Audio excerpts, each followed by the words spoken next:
Matthieu 24, le verset 14 nous dit « Et cette bonne nouvelle du royaume sera prêchée par toute la terre habitée en témoignage pour toutes les nations et alors viendra la fin. » Pourquoi je quote ce verset?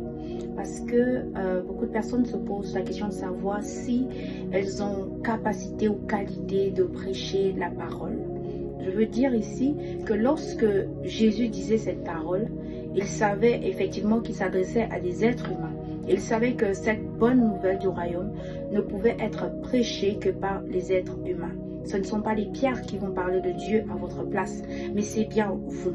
Alors, savoir si vous avez la qualité ou la capacité de prêcher, ça revient à vous poser la question de savoir si vous êtes un être humain. De court. Si vous êtes un être humain, si tu es un être humain, ça veut dire que toi, mon frère, toi, ma soeur, ça veut dire que tu peux prêcher la parole. N'attends pas que tu sois certifié pasteur ou assermenté archibishop pour prêcher la parole de Dieu. La parole de Dieu se prêche par différentes méthodes. Tu peux la prêcher comme dans cette vidéo, comme moi je suis en train de le faire.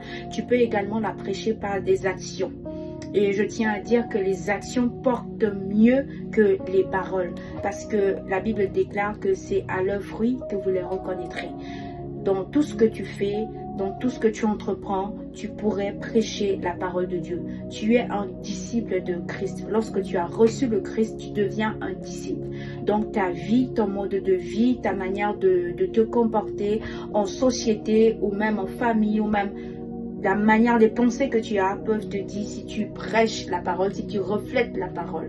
Alors moi, je t'invite à ne pas te taire, à ne pas te calmer, à ne pas fermer la parole de Dieu qui doit être prêchée par toute la terre. Utilise tous les moyens que tu peux, mais prêche la parole.